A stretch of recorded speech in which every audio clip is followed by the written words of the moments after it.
Okay. We're not getting the intro music, Ren. We're just gonna go right into it. I don't even see the live button today. Oh, we're on. We're live, baby. We're doing it live. All Welcome, right. everyone. I'll take your word for it. This is the Packer Universe podcast. We're a Green Bay Packer fan. Wow, this is great. We're starting out amazing. So sorry, guys. But I want to start over. Welcome to the Packer Universe podcast. We're a Green Bay Packers fan podcast that brings you topical and relevant Packers news, along with our most humble, subjective opinions with or without an intro music segment. This is episode 351. We're recording this live Wednesday, March 11th, 2026. Free agency has started. And wow, this Packers team is looking a lot different, Ren. So we're going to talk about that. Whatever has happened and all that's happened in the last 3 days. I'm your host, Tay, and joining me live tonight. Ren, what up, Tay? Welcome to 351 and the start of the new 2026 NFL League year as of 3 p.m. our time today, Tay. So we are officially in the new league year. There's no backing out of these deals anymore, Tay. You were kind of like the Ravens GM up front, Tay. Just like, I don't know what I'm doing here. Let me restart. Let me get I'm gonna change this up. I got no Ravens, music. once you start, you can't stop. Once you start, and you said you were going to trade, and now you've taken it back. But we're not like that. We're not going to start over. We're not going to go backwards, Ren. We're here. We're live. We're amazing. You're wrong. We're going backwards, Tay. Going all the way back to the year 2000. No, Tay. Get a little heavy here to start. We're going to not talk free agency up front because you and I did not have a quick opportunity to give a few thoughts and condolences to one of the few men on Mount Rushmore of the Green Bay Packers, and that would be former president, CEO, chairman emeritus, is that how you say it, Tay, of the Green Bay Packers, one Bob Harlan, who unfortunately passed away. I believe that was last Friday. Just want to get a couple quick thoughts from you, Tay, on Bob Harlan, what your thoughts are of the man, and I'll give mine. But if there is, an important figure in the last, 50 years of the Green Bay Packers, I think he is right up there front and center. Yeah, he'll be deeply missed. Our condolences go out to the Harlan family. But this guy is everything to the Packers for the last 30 years. I mean, you look at the big names: Ron Wolf, Mike Holmgren, Brett Favre, Reggie White. Those things don't happen without Bob Harlan, and especially the renovation of Lambeau Field. So everything lays at his feet. He was the architect, the manager, the designer, he was the guy that brought everyone together and got the right people in the right positions to make everything happen for the Packers the last 30 years. Not just after he stepped down, but he set the stage. So to me, was responsible for almost everything that's happened, right? Like, he's got to be, and you got to give him credit. Without him, who knows where the Packers would be right now? I guess I would say irrelevant, right? But no, we are always relevant and a playoff team, a destination, and we have to thank Bob for that. And it's a sad day that he passes. But in the end, I would say, yeah, front office, Mount Rushmore for the Packers. He's on that for sure. Tay, I mean, the stories, and we've heard them for many, many, many, many years about Bob Harlan while he was still with us, and that is, just what the man was as far as a great human being. He touched everybody. He didn't get in the way of people. He was always there to congratulate, to lend an ear.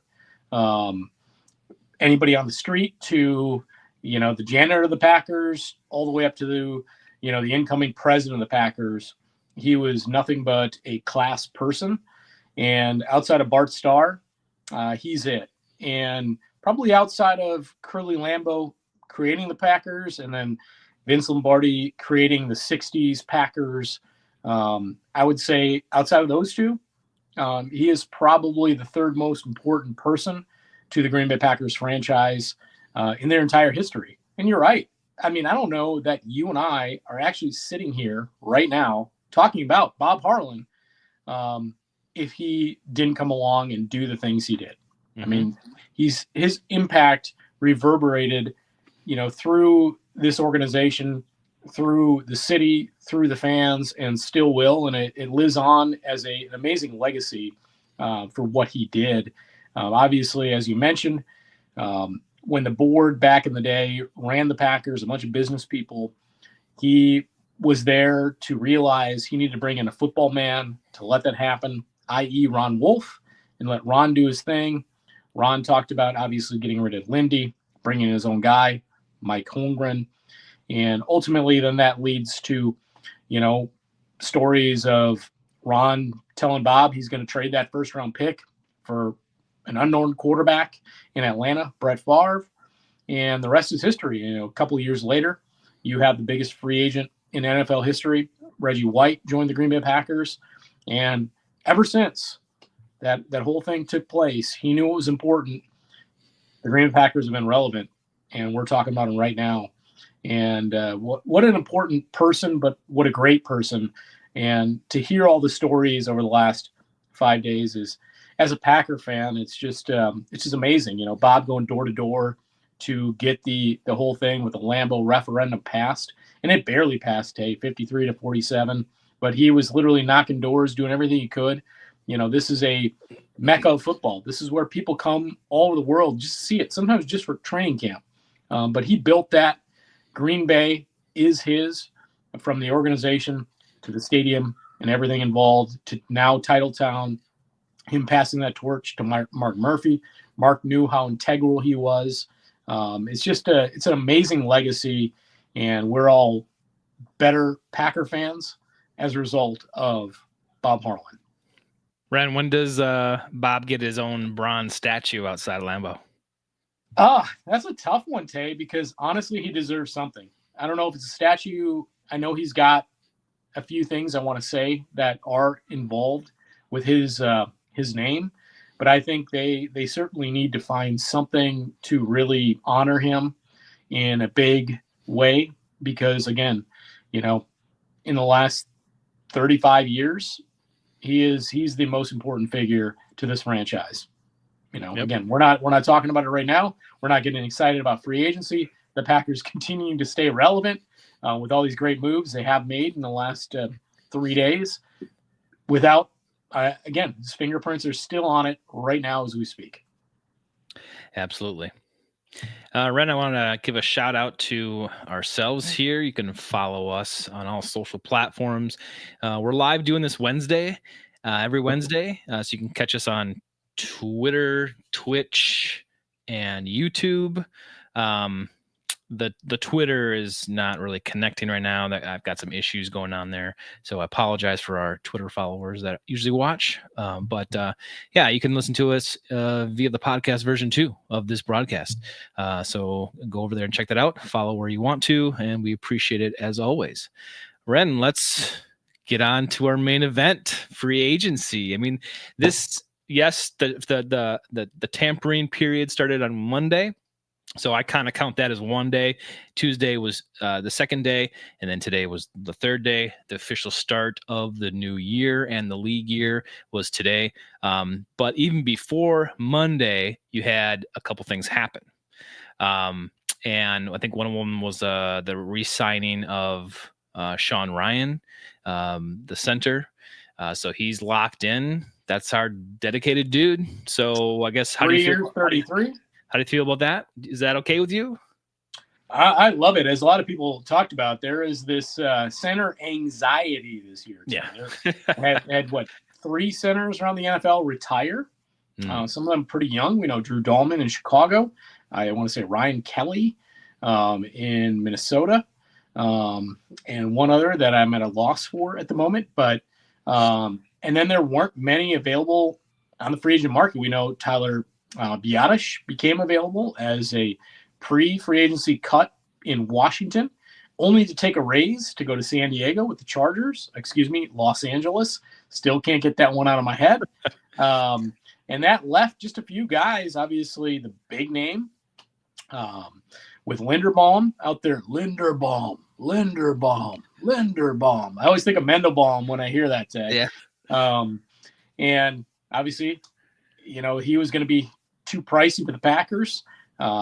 Cade Mays, he ends up in Detroit, where they needed a center as well. And the Bears said, hey, we need a center. We got to go trade for one. Garrett Bradbury moves over to the Bears from the Patriots. So there was some center anxiety. And I think the Packers did the right thing. While we know that Sean Ryan was, if you look at his overall rank for the year, I think he was 33rd ranked center in the NFL today. We know there are 32 teams in the NFL. He didn't start all of those games. Right. That being said, the play got better as the season progressed, and he's a swing guy. They could go center in the draft, although it's not a very deep center draft this year. But I think he'll continue to get better at the position. And the Packers said, hey, we already have the guy in-house, and we love the ability and the future ability of Sean Ryan. And if we decide to go center in the draft, guess what? Sean Ryan can play guard too. This is a good player. We got him a good deal. 3 years, 33 today is really not much different than the John Runyon deal out in New York when he went and got a deal with the Giants. I think it was 3 years, 30. And that was a couple of years ago. So inflation not really catching up with that one. But I think it was a great deal. As I told you, Sean Ryan can play center. I really do believe so. I think it was a great piece for the Packers to get him locked in, again, with this kind of center anxiety out there. And, worry about other aspects of this roster that give us and were giving us anxiety. And I think we all probably have had our Xanax and feel a little bit better over the last 3 days, given some of those other positions of anxiety as well. So I think they made the right choice there. Yeah. How about you? Yep. No, totally agree. Everything you said was right. Dead on. I think this will be different. It kind of feels more dedicated, right, to the center position. Signing him, he came off of that, off of playing that position. Obviously, he's able to move around, but he was focused and was the only center available to us, really. And he did a good job of that. And now this is a little different from last offseason, where I think Elton was out for a long time. He was our center, but we didn't really have him in practice and OTAs and stuff for a while. But it sounds like, Sean should be there from the beginning and hopefully, just hit the ground running once, the preseason starts. So that's good. The next big thing, Ren, was the trade that was announced. Was that Saturday or something? Colby Wooden, we traded him away to the Colts, and then we picked up a linebacker, Zaire Franklin. And I think you and I talked about this a little over the weekend. You weren't really, super excited about this. I think it's fine, especially when we knew Quay was going to be gone. So you need to do something. I think this is a bit of an insurance policy for us to have a veteran player in that position to either stopgap you until you can get some of the younger guys to take over, or just have a decent body in there now. Even if we think Franklin's on the end of his career, I still think he's got enough to prove himself to be a starter and contribute, just how we expect him to. So I like it. Obviously we talked a little bit about, some of that PFF stuff coming out, his rankings, 87th out of 88 off-ball linebackers. Again, I know you love that piece. Nice things about Zaire is he does have leadership capabilities. When this defense is likely moving into a 3-4, it's not been confirmed, but we know Gannon likes to do that as their base. To have the right kind of Mike linebacker, knowing that Quay was going out the door, and the Packers knew that. Apparently, Tay, what I've heard over the last few days through a lot of different podcasts and radio programs is the Packers made a lot of overtures to try to retain Quay before it got to that point. And it just was not going to happen based on the number I think the Packers were looking to potentially get him back at. And so he was going to hit the market. And they had to do something with a guy that has been a leader wears the green dot, can call the defense, and that's exactly what you need there. This is not a long-term solution, but he brings a lot of fire. He, you know, hearing a lot of Colts fans are glad to see him go because he also, like Micah, had a podcast. They loved him when he was good, but as soon as he started to break down, did not have a great 2025, did have some injury concerns in the season, so maybe wasn't at full health. Second team All-Pro in 2024, Tay. He can play. He can be a liability at times, Tay, but again, brings a lot of leadership. One thing we talked about going into this free agency market and the team in general was there's not a lot of leadership. There's not a lot of veteran leadership on the football team, and he brings that tenacious leadership piece, going to be 30 this year, to the ball club, and you need a little bit of that. And I don't think they're necessarily a whole lot worse off than where they were with Quay in that position. So you got to like that. Again, he's a smart guy. He'll know where to get the defense, and again have that green dot on the helmet and be that leader in the center of the defense. So I'm okay with it from that standpoint. I think we'll see a slight drop off in play from where Quay was at, but not much. So you think he's rumored to be a little spicy, maybe a little hot tempered, but do you think Green Bay will mellow him out? No, I think the difference was, obviously they had to get Quay kind of figured out. We know there was some stuff early in his career, some big penalties. While Zaire is a little spicy, he's spicy just from he's kind of got that dog mentality out on the field, and he's going to bring it at you, and that's how he plays. Sometimes to his detriment, in the run game, etc. But in the pass game too, with regard to some cover skills. But you do need guys that bring and lend your team a little bit of that edge, and he's got it. And I think they need a little bit more of that. We know the identity in Green Bay has been that four-letter word, say SOFT. So I think that he brings a little bit of that to the Packers. Yep, that's good. Well, those two things, the re-signing of Sean Ryan and the trade for Zaire Franklin, were the two big things that happened before free agency, before the tampering period started on Monday. But to get into what actually happened then, we can pick it up there on Monday. We were awarded the 7th round comp pick in this year's draft, 2026. So we got another 7th round pick. And then the big news came that we were trading Rashawn Gary to the Cowboys for next year's 4th round pick. And I love it. I was hoping and not afraid for Gary to leave in any way, fashion, or form. I can't believe we got a 4th. They're going to get a guy that's mediocre, that might have flashes, just as we saw.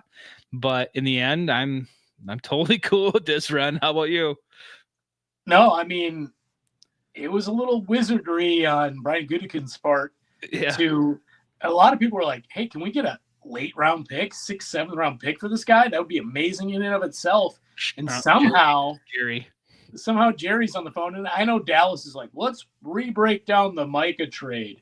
Essentially, we get Rashawn Gary, 2 first-round picks, Kenny Clark, and Rashawn Gary for Micah Parsons and a 4th-round pick. Yeah. No, it's not how that worked. No.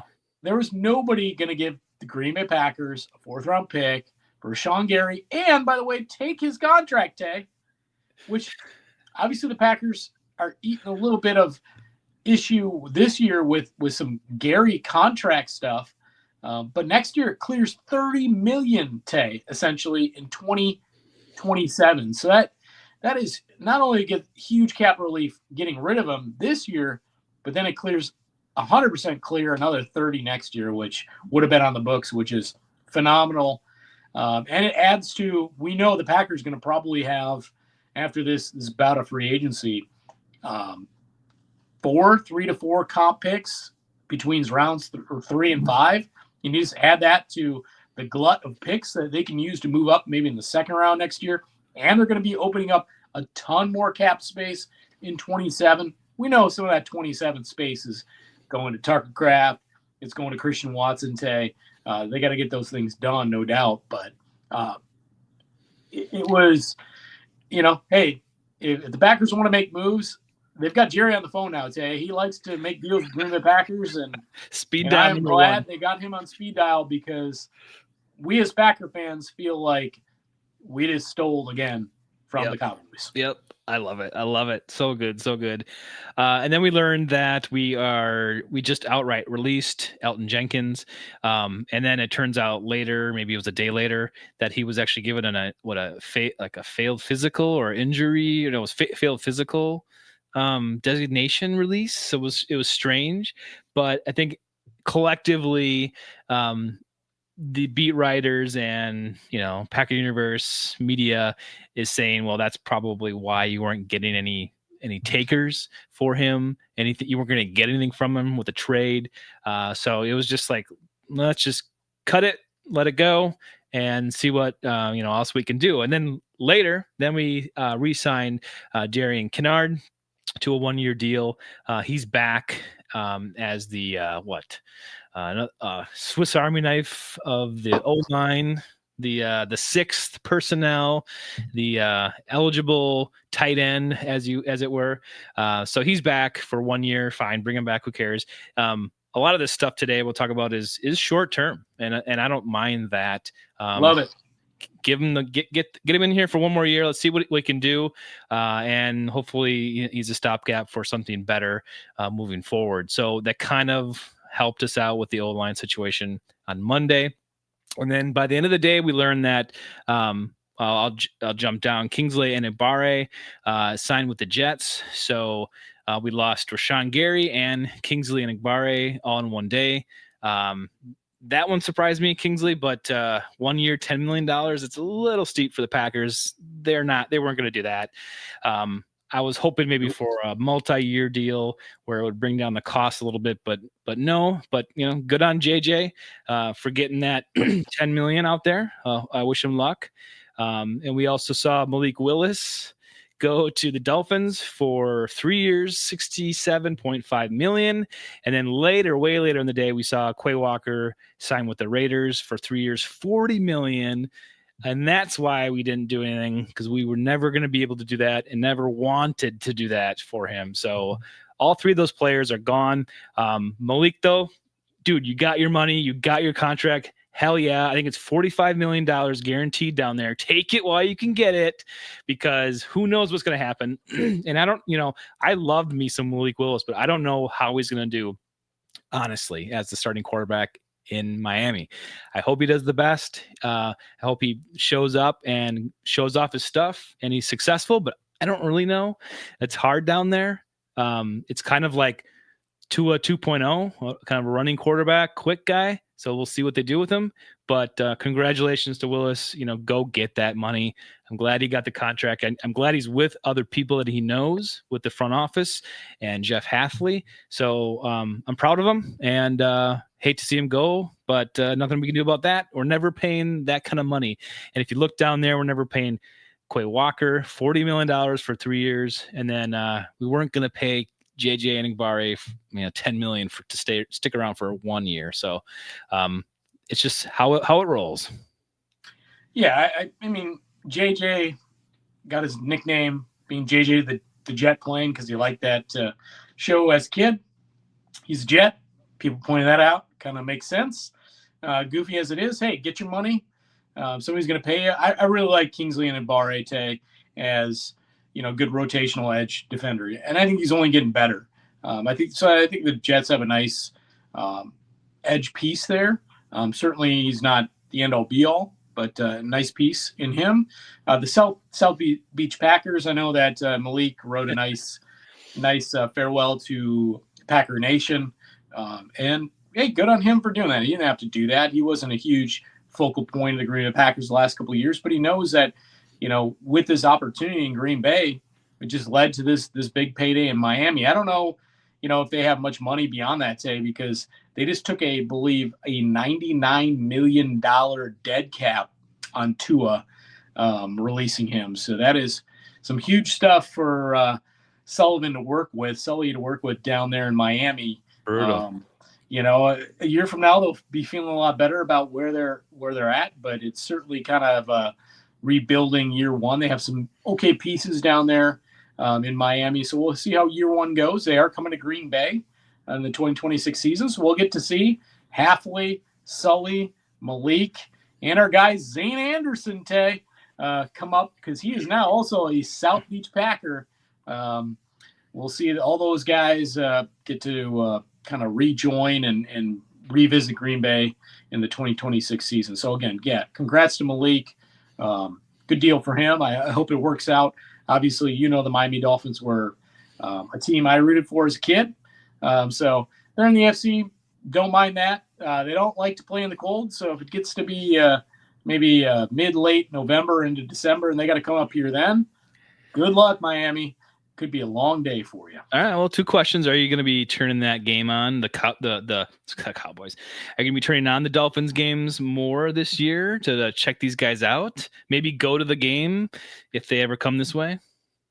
I mean, if it's obviously part of the green package tag, obviously good chance I would go to the game directly. Maybe you could join. Yeah. Those ticket prices just went up. Where I sit today, they're now $218, I want to say, a piece, just to sit there. That's not even nobody's scalping that today. That's just the ticket face value. It's nutty. But if the Dolphins are on, which they won't be often, sure. I think I could probably answer for you. I think you do the same, just out of curiosity to see how this whole thing translates. Did the Packers keep the wrong quarterback? I think that is such garbage in Green Bay. I think Jordan's a great quarterback, and we have the right one in Green Bay. But it will certainly be interesting to see how Malik's career continues forward. All right, let's move on to day 2. Yesterday, we started out by releasing Nate Hobbs with a post-June designation. I think that clears, or we save like $8 or $9 million or something by doing that. But this was kind of like, I don't know if it was a shocker to people, but it seemed like a shocker in the headlines. Like, oh, the Packers gave up on Hobbs after 1 year of injury-ridden player or whatever. And I don't know. It makes sense to me. At least, like, we didn't do the Packer thing where we just hung on to a player that we were like, I think he'll be okay, right? And it's like, no, we just snipped that and just, let it go. Let it go. And just take it. And I'm fine with that. It's actually kind of a breath of fresh air that the Packers and Brian Gutekunst actually did that, and I think they looked more favorable on Banks, their last year's free agent acquisition, because I think he played better in the season as the season went on. But Nate Hobbs just wasn't doing it. So his release was fine.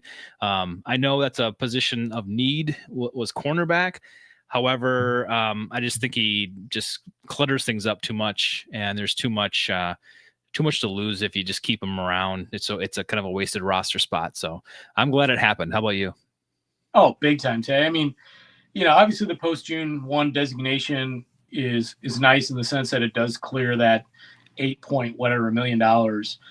Can't be used now, but as many pointed out, it can be used for a lot of your in-season stuff, post-June 1. Which they're always going to need that influx of money. So it'd be a good time for that money to come along. Finally, Brian's made a few choices at times that, didn't work out. And kind of stuck around. What can we do with this guy? Give him another shot. The reality is, say, with the new defensive coordinator coming in, the way the scheme is, and the reality that Nate Hobbs can only really play the slot, he has no position on this football team. We already know Javon Bullard's your primary slot player. Other guys can do that as well. So just cut bait now. Don't stick around. Don't wait this thing out. It was the right move. I'm glad they did it. Obviously it was like 4 years, 40 some. Woof, Tay. You paid him about, I want to say people said about $18.5 million to play 1 season of football. That is a tough look. But it gets tougher when you stick around and keep paying a guy who really doesn't impact your football team. And I think that would have been the case moving forward based on a lot of this changeover we have with with regard to the defense. So loved it and glad they did it. And this kind of paved the way for the next thing that happened yesterday was the signing of free agent cornerback Benjamin. How do you say his name, Ren? St. Just, Tay. St. Just, 2-year deal, $10 million. I love it. I think he's a younger player. I think this is his sixth year. He's not a young man, Tay. He will be, I want to say 30 years old somewhere in the 2026 season. He's 29 currently. Or maybe he's going to be 29 this year. So he's 29 or 30, Tay. He has been in the league a number of years. Played last year with the Los Angeles, I earlier said San Diego, but Los Angeles Chargers. Good work. The year prior, he was in Washington with the Commanders. He's kind of been around, been a starter at times, been a backup at times. Love the size of St. Just. Obviously 6'3", 200 pounds, Tay.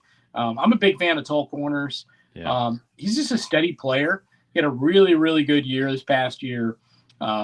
He is a willing tackler. He doesn't get rattled. His 24 was not as good as his 25. He's penalized a lot more.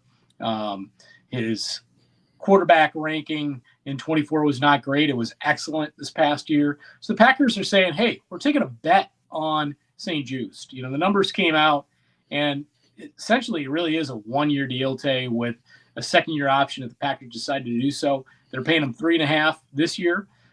If they decide to move on next year, it's a $1.5 million dead cap. So essentially, 3.5 plus 1.5 is 5. Or they say, you know what? Guess what? He works out. He's good. You're still paying him $5 million the following season, Tay. This is what you would have wished they did for Hobbs. And the cornerback market's depressed this year a little bit, Tay. And now you took a flyer on a guy who had a really good 25, has the right size and speed to play outside on both sides, Tay. You can play both sides outside. So now you have really good depth. You can go into the draft feeling a little bit more confident that you've got 3 guys in Valentine, Nixon, and St. Just that can play, and you can start drafting guys to bring along. So it's not pressing your need as much. I just love the pick. He's a steady player. We'll see what happens. But if it doesn't work out, you can cut bait in the air, and it really doesn't matter, i.e. the Nate Hobbs thing, which did. So this is a excellent deal for, I think, a much better player that actually could play outside when Nate Hobbs never could. Yep, absolutely.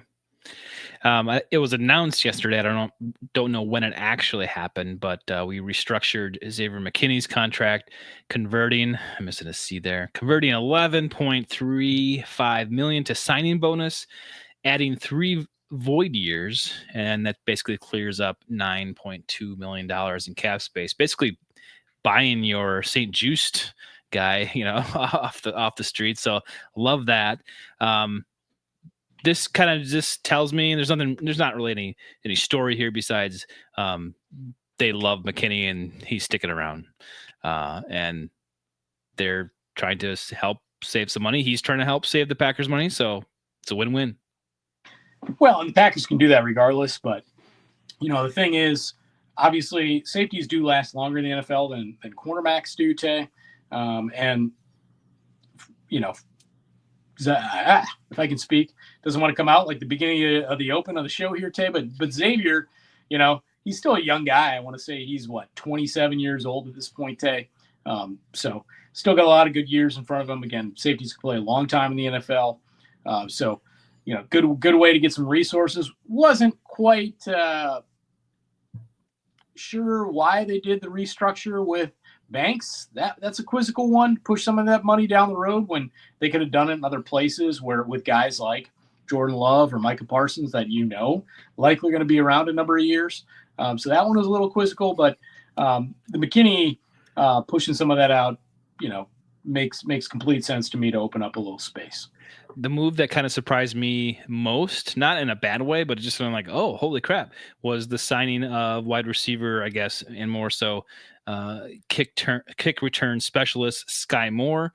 He's on a 1-year deal, $3.75 million. I love that because that's what we need. You know, the last kick returner I think we had was that was given a shot was Josh Jacobs, and that didn't go so well. So this is just a positive thing. We're actually dedicating, hiring a guy just to do that. And the dude's fast. He's slippery. He's quick. So let him see what he can do. I love it. Yeah, no, it's like special teams matters, Tay. It's like they went into free agency and said, we've got an eye on a guy we'd like to get. It's really not going to affect our comp pick stuff. We've only really signed 2 guys. And we know we're going to lose at least 5. So we're still going to get, 3 or 4 comp picks. And he's going to make a huge difference. It's almost like Cam Acord said, hey, we need somebody that can actually do this. Can Keyshawn do that for me? And they're like, nope. But we're going to go get one. I think he averaged last year with San Francisco 27 point whatever yards per kickoff return and 13 plus on punt returns. He does both, Tay, and he does it really well. Still a young guy, drafted in, I want to say 2022 in the second round by the Kansas City Chiefs. Again, it's like, whoa, Brian, special teams matter? They do? Because this has been like an albatross, a hole. This is not Mecole Hardman, Tay, where maybe he makes the team, it could be your kick returner, maybe. This is, we're bringing him in. We got a roster spot for him. I honestly believe it, Tay. Yeah, he's got to make the team, but I think they, unless he screws something up majorly, this guy's making the team because he is their dedicated returner, kick returns and punt returns. He's it. That's why they signed him. You don't do this, basically day 3 of free agency, which is day 1, if you're not serious about it. Yeah, I love it. This is great. It's like a brand new Packers philosophy. Holy crap. It's like a shiny toy, Tay. It's like, this is like getting a good edge rusher for a team that sucks so bad, in special teams for so long. People should be over the moon about Sky Moore, honestly. Yep. Like, it's like, what team is this? What are we doing? Because this is only for the special teams, Tay. That is it. Yep. I love it. We learned during the day yesterday that Elton Jenkins signed with the Browns. I think it was later in the day. 2 years, $24 million. And then Romeo Doubs, late last night, was released, signed with the Patriots. 7 years, $70 million. Holy crap, Romeo. Ka-ching. Good for you. I'm going to miss Romeo. I was a big fan. But the Packers we're ready to go, ready to move on, ready to use what they have. And obviously I think there was a rumor that they were trying to sign him again. I don't know that for sure, but they were never going to pay $70 million for 7 years. I mean, we'll see if Romeo lasts that long. It was 4 years, 70 some, closes on 80. It's a 4-year deal. 4-year deal? 4-year deal. Wow. Where did I get the 7 from? Whew. I'm not sure. That's long. That's a long contract. Holy crap. That is a long contract. Yeah. 4 years. Between 70 and 80, the numbers on Romeo's contract were kind of all over the board based on people reporting anywhere from 60 to 80, but seems like that kind of ends up somewhere in the 70s, 4 years, around, I want to say 18 mil kind of average per season. Yeah. I forget what the signing bonus was off the top of my head, but good on Rome. I mean, listen, Tay, he led the team in targets, receptions. This is the Packers' most important receiver. Possession receiver last year and the last few years. So it's not easily replaced. They will miss Romeo Doubs, no doubt about it. He was a great player for him. Obviously, I have Matthew Golden right there in the wings to do exactly what he's doing and maybe a little bit more, and we hope that turns out to be exactly that. I just hope and look for the day that we don't have a ton of wide receiver injuries that we did last year. I mean, the guys outside of Romeo were in and out all season. And if that happens again, I'll be worried. And concerned about that. But if all of them are healthy, I have no problem with our wide receiver core being able to deal with this departure. So, but yeah, good on Romeo. Good luck out there in New England. Elton Jenkins, good luck with the Browns. That team's going nowhere fast, but I don't know. Maybe he didn't have a lot of takers either. Well, I mean, Elton is, I want to say he's going to be 30 or 31 this year, Tay. Coming off another pretty big injury. Hey, go get your 24 mil, and wherever you can get it, you got to take it. And, obviously they saw the value there because, he can play anywhere on the line from center, not so great, guard and tackle. We know the guy can play. So, appreciate the years in Green Bay. Elton was a good player. Unfortunately, I think the injuries really started to add up the last few years, and the writing was on the wall. And when you can save nearly $30 million today, I mean, it's not a question. You have to do it. And with the injury history now, was the right move by the Packers. So best of luck to Elton in Cleveland. And then move on to day 3. That's today. We learned that we re-signed linebacker Brenton Cox Jr. We re-signed tight end Josh Wiley and defensive tackle Jonathan Ford. 1 year. And then the big news broke maybe about 4 o'clock, maybe 3 or something. We signed the now free agent very soon that became free agent. Javon Hargrave, the former Viking, for 2 years, $23 million deal. And heck yeah, this is great. I know he's a little older. We don't typically like that. That could be a question mark with a lot of Packers fans, but the dude can still play. He had a great year last year for the Vikings. And when I saw people started comparing the stats between Hargrave's production versus like all of Packers edge rushers and stuff, and it was just like not even comparable. Like his stats blew a lot of the Packers outside edge players' stats, and I love it. So bring it on. This is the center of the defense that we needed. There was a huge hole there. Yes, we have Devontae Wyatt, but he's going to be a great partner with him. And then you have Carl Brooks. And you're probably going to need a couple more bodies to really flush that out to give some rotation. But this was a massive need for the Packers that they took care of early here in free agency. And now they have some, options, or at least they have the ability to take their time to look at options in the draft and other free agents and other undrafted free agents. So I love this. I love all the hate that the Packers are getting for signing a washed up Viking, but heck, I don't care. And I can't believe the Vikings got rid of him and let him go. I think that was a mistake. I think that this is going to be a positive thing for the Packers and a huge veteran presence in our locker room and just something to bolster this defense. Yeah, obviously, Tay, a guy over 30, we're talking about a couple guys that are bringing in about 30 or going to be 30 shortly, but this guy's 33 years old. So you bring in a real veteran presence on the defensive line. Obviously, huge connectability with Jonathan Gannon. His best years were with Gannon in Philly. In the 2 years he was with Philly with Gannon, the 2 years Gannon was there, he had 18 and a half sacks and 104 tackles. So can he get back to that at 33? I'm not sure, Tay, but, when you just got rid of Colby, obviously, in the deal to bring in Zaire. Obviously, you're really thin there to begin with. Now you bring in a really talented guy again. You can pair in the middle with Wyatt and rotate those guys in and out. You have Brinson and Nazir Stackhouse kind of as just rotational guys you hope develop a little bit more. You re-sign Ford here, as you mentioned, as a little insurance, probably practice squad player. And then you can go in the draft again.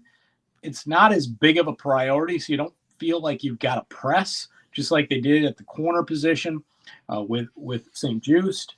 So, it's huge. That is the player, and it doesn't affect the comp pick formula either because, again, he was not a free agent. He was released by the Minnesota Vikings.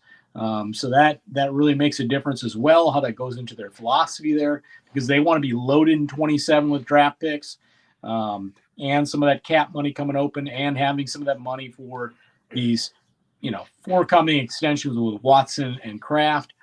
So I think really what they did in this, overarching bit of free agency in these first 3 days has been refreshing and eye-opening. Obviously moved on from a bunch of guys, getting younger in some spots, but also looking at things in the short-term lens. What's the value we can get out of this while we continue to build our football team with good football players, and free up the future as well with bringing some of these guys back if they work out. But if they don't, there's no dead cap kind of worries. There's nothing to worry about. So no harm, no foul. It's really, really solid GMing here, in my opinion, with the use of I wouldn't say they were limited in free agent dollars, but with a lesser pot to play with, especially with some big contracts coming down the road here in 26, these re-signings, and then being ready to go full bore. They're going to have a ton of money, Tay, depending on how this works out going into the 2027 offseason, Tay. So they can make a couple real big splashes next offseason if they'd like, depending on how these signings go with the aforementioned players brought up. So I loved it. I think this, value period, the Green Bay Packers have done this a lot in the last 10 years or so with Ted and Brian. But this is the first time I've seen it where it makes sense from so many areas where we talked about how they cut bait, admitted a mistake, how they're looking at these things more economically. If it works, great. If it doesn't, so be it. But it's probably one of the cheapest free agent periods I've ever seen that I said, wow, these are good moves from a well thought standpoint at all the positions, to not make you go, man, we gotta go get 3 corners in the draft and 3 defensive tackles in the draft and 2 edge rushers. Now, there's still that edge rusher need. Maybe they focus there, but they don't have to feel as pressed at some other positions. Yeah, I totally agree. I think I was going into this very pessimistic. I think in the last few episodes we've had, Ren, I've kind of talked about how I thought this 2026 season was kind of a gap year, and then I was just kind of like, let's just mail it in. Let's just phone it in. We're done. Let's move on to 2027, which from this standpoint right now looks amazing. You have tons of draft capital, and you're going to have a huge bank account, a lot of cap space. So it's like, okay, what do you do with this year? Well, I'm pleasantly surprised with the ability of Brian Gutekunst to kind of replace everyone that has left, or said to the current players, now you need to step up. We're relying on you. And it does look like a different Packers team. Some of it mostly looks the same, but you have some of these big pieces that left be immediately replaced. And yeah, you could say some of them are maybe a little older than you wanted, but I think there's a lot of opportunity still, a lot of gas in the tank for some of these guys to be good and to fill in just fine. So I'm pleasantly surprised with this free agency period already in the first 3 days. What do you really have to do more here in free agency? I mean, just have to get some more bodies, and if something else comes down the pipeline, but you've done great. I mean, maybe that backup quarterback position, maybe you try to address here. But really, like, I'm surprised and I'm glad of where we're at right now with what we've done. I know people keep saying that no, Packers had the money. We weren't, operating on low funds in this offseason, but I don't think it was a huge, huge resources to work with. But I don't know. I just think that I was kind of surprised of how well he did in getting this team kind of ready to go again. And I'm more optimistic than I was a few weeks ago. So if that tells you something, I hope, the rest of the Packer universe is out there too. And if you differ from us, if you are hating this free agency, let us know. But otherwise, chime in too if you love this, or think Brian did a great job or a decent job kind of keeping us afloat, keeping us relevant, because I really think he did. Yeah, I think he did too, Tay. I mean, even throwing in obviously the re-signing of your own guy, Sean Ryan. Obviously bringing back your swing tackle, swing offensive lineman in Kennard. They go 6 deep there. You could argue 7, but they go 6 deep. They can again kind of go about this draft and see what falls to them. Do it at their leisure. I think edge is the primary.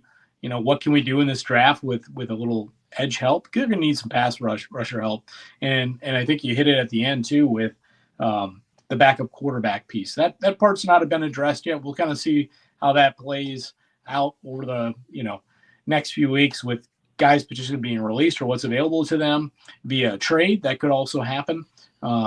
So that part will be interesting. But I think they hit about every box, and they did it about as well again as you could have, considering what their options were. So at this point, it's on paper. It's a long way. I don't want to sound like a Bear fan. We just won the offseason.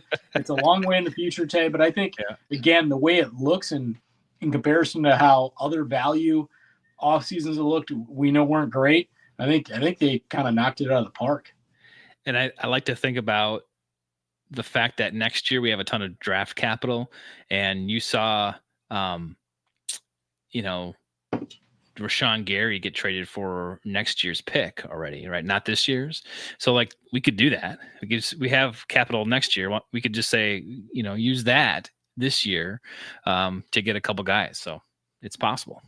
Yeah, you just don't know how they're gonna kind of play with those things, but they're kind of set up to have anywhere from 10 to 12 picks in that draft, and it's going to be interesting, Tay, and how they utilize that. Maybe to do something yet this year with future capital, or next year could just, while they won't still have a first round pick, they'll have the ability to move up and do some things given all that capital too. So. Well, you got anything else on the free agency tip, Ren? No, the one guy you didn't have on there, Tay, I would say Nick Neiman is back as well. Yeah. So Nick Neiman, before he went out, Tay, he was leading the NFL, I want to say, in special teams tackles. So another huge get back value signing for the special teams. That's what he does. He's never going to hit the field as a linebacker, but integral to the Green Bay Packers special teams. Again, no Zane, but Nick was a super important cog, and it seems like, at least, from first glance, they're going to take this thing a little bit more seriously. Thank God. Thank you. That's awesome. Did we talk about Christian Welch too? He's on board. He's back. Yeah. I don't know if you had him up there or not, but yeah. No. Core special teamer, obviously Wisconsin native. Another reason he's back, cheap deal, but really impacts those special teams. Again, they're prioritizing some of that stuff. They want to have the full makeup, what this thing looks like, and be able to do it well. So our next episode is next week. But before that happens, the Packers have to decide on Brandon McManus by Friday, I think it is. So you're going to hear something with that. I don't know. Do you see McManus being on this team, Ren? I mean, I would like to see him and the teacher go into training camp and battle it out, and whoever wins it. Yeah. Pressure each other, and that's how I would deal with it, Tay, because it's not a huge savings if they cut bait at this point. Are you hoping the Packers don't dreadly draft one? No, you don't draft kickers, Tay. No, you don't. Never worked out. You don't draft kickers. No. I think we learned our lessons from, what was that? BJ Sander, the punter. There have been others along the way, Tay, that haven't worked. We know our Rich's guy, the brother of said. Oh, kicker. Yeah. Wow. He didn't work out. So soon we forget. Anders Carlson, Tay. How do I forget? Yeah. Anders Carlson. Yeah. No, don't draft kickers, Tay. Remember what Wendell said? And our friend of the podcast, Wendell Ferreira, you don't draft kickers, Tay. So Haversack, I am McManus. 100% agreement with Wendell on that one.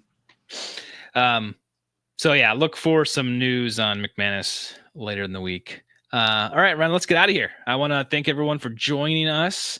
You can watch, follow, and listen to the podcast and watch our live broadcasts every Wednesday night. Try to get a live one in here. So go follow us, and you can check out that when we go live. All right, Ren. Well, thanks for joining me tonight. I guess until next week, maybe, when we have some more news. Unless something else breaks, man. Who knows? Just let's knock on wood the Bears don't get back involved with the Max Crosby thing, because who knows? But that wouldn't be so great. But until episode 352, Tay, on the pup list.